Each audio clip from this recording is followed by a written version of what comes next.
আজকে আমি গাড়িতে আস্তে আস্তে দেখছিলাম আর মনে মনে ভাবলাম আল্লাহ কত শক্তিশালী।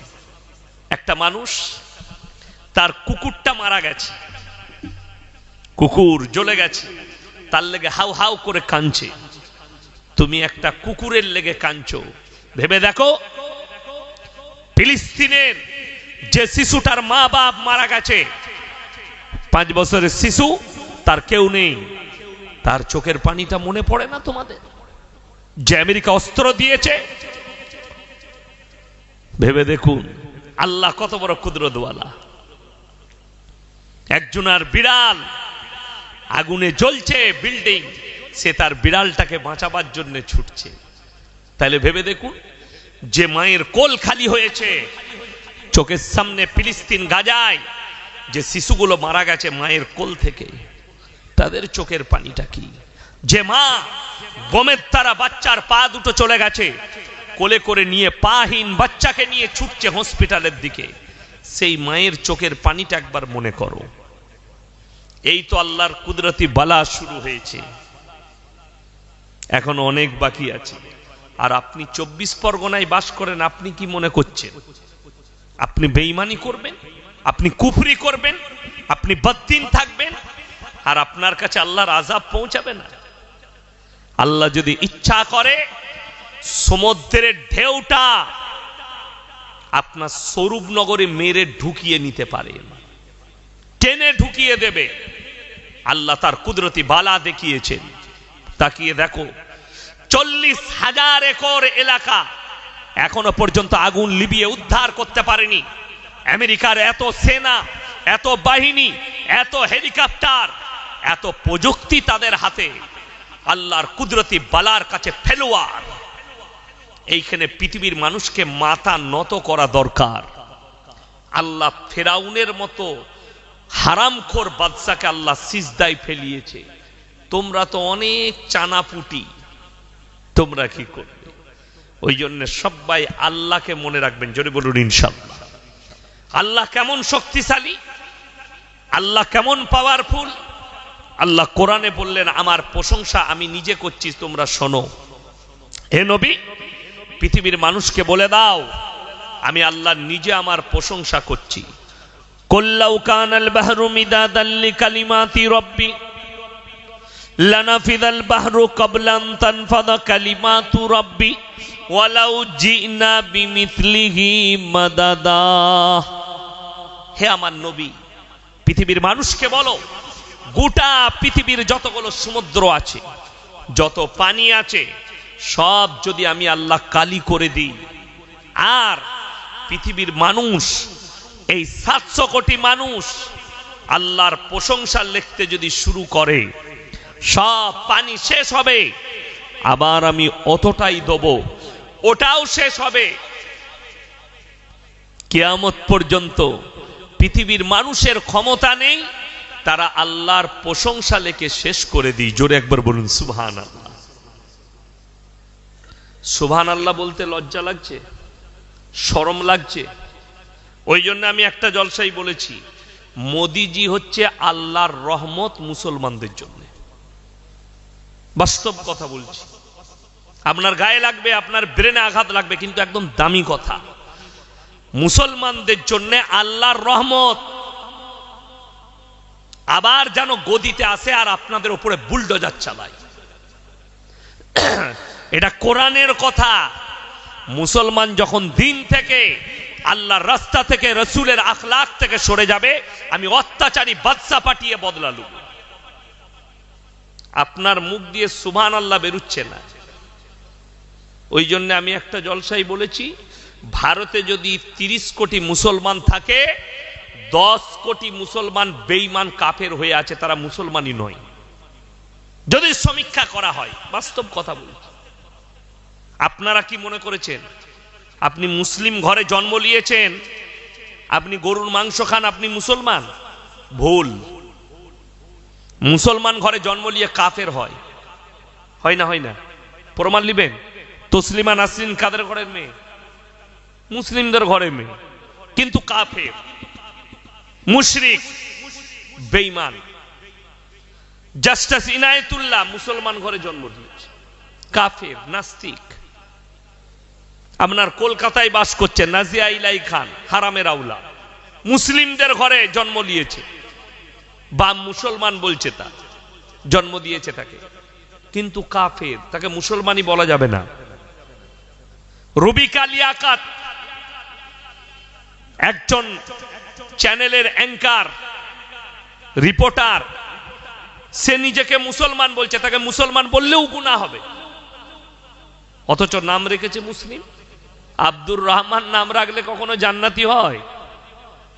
আব্দুস সাত্তার নাম রাখলে কখনো জান্নাতি হয়? আপনারা ভেবেছেন গরুর মাংস খাই, মুসলিম ঘরে জন্ম নিয়েছি মানে আমার জান্নাত রেডি, আমি জান্নাত পাবই, কিন্তু নামাজ পড়বো না, রোজা রাখবো না, মদ খাবো, গাঁজা খাবো, যত রকমের পাপ আছে করব, আল্লাহ আল্লাহ রসুলের নাম নেব। ওই জন্য তো আমাদের সমাজে যদি সমীক্ষা করা হয়, আপনার এই পুরো থানায় যদি সমীক্ষা করি, 100 জনের মধ্যে 80টা বেনামাজি আছে। ঠিক বললাম না ভুল বললাম? কথা বলেন, 80টা বেনামাজি। আর রসুলের হাদিস, যার নামাজ নেই তার মধ্যে ইসলাম নেই। আপনি যতই বলেন, আমি চ্যালেঞ্জ ছুড়ে বললাম, তোমার মধ্যে ইসলামই নাই। শুধু এটা নয়, তুমি যদি বলো আমি নামাজই পড়ব না কিন্তু আমি জান্নাতে যাব, তুমি বিনা নামাজে জান্নাতে যেতে পারবে কি না পারবে এটা আমরা মৌলবীরা বলবো না, কোরআন বলবে। কোরআনে আছে দুটো দল, একটা জান্নাতে যাবে আর একটা জাহান্নামে। এই জাহান্নামী দলকে জান্নাতি দলেরা তারা দাঁড় করাবে কি বলে? ফি জান্নাতি ইয়াতাসাআলুনা আনিল মুজরিমিনা মা সালাকাকুম ফি সাকার। এই জাহান্নামী ভাইয়েরা দাঁড়াও দাঁড়াও, তোমরা বলতে আমরা পাড়ার ভালো লোক, তোমরা আজকে জাহান্নামে যাচ্ছ? তাদের 1 নম্বর উত্তর হবে ক্বালু লাম নাকু মিনাল মুসাল্লিন, আমরা মুসল্লিদের মধ্যে ছিলাম না, আল্লাহ তাই আমাদেরকে জাহান্নামে পাঠিয়েছে। আর আপনি বলছেন আমি বেনামাজি জান্নাতে যাব, আপনি বলছেন জীবনে নামাজ পড়বো না জান্নাত পাবো। আর যদি মনে করেন জলসা দেবো, মিলাদ পড়াবো হুজুর দিকে দিয়ে, ইসালে সাহাবের মিলাদ পড়িয়ে জান্নাতে যাব, তোর হুজুরও মার খাবে, তুইও খাবি। এটা লিখে নিয়ে যাও যে হুজুর তোমাকে বেনামাজি হওয়ার পরে তোমাকে জান্নাতে ভরতে যাবে, সে হুজুর আগে মার খাবে, সে যত বড়ই হুজুর হোক।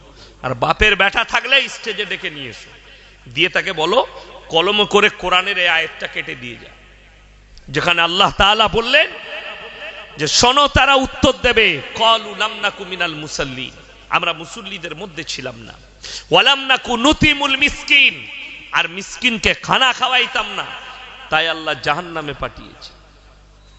ইমানদারির সঙ্গে বলুন, আপনারা বললেন হাত তুলে আমরা কোরআনকে বিশ্বাস করি। কোন ব্যক্তি যদি কোরআন বিরোধী কাজ করে, সে আর ইমানদার থাকবে? কথা বলে না এরা, থাকবে না। বললেন আচ্ছা সুদ হারাম না হালাল?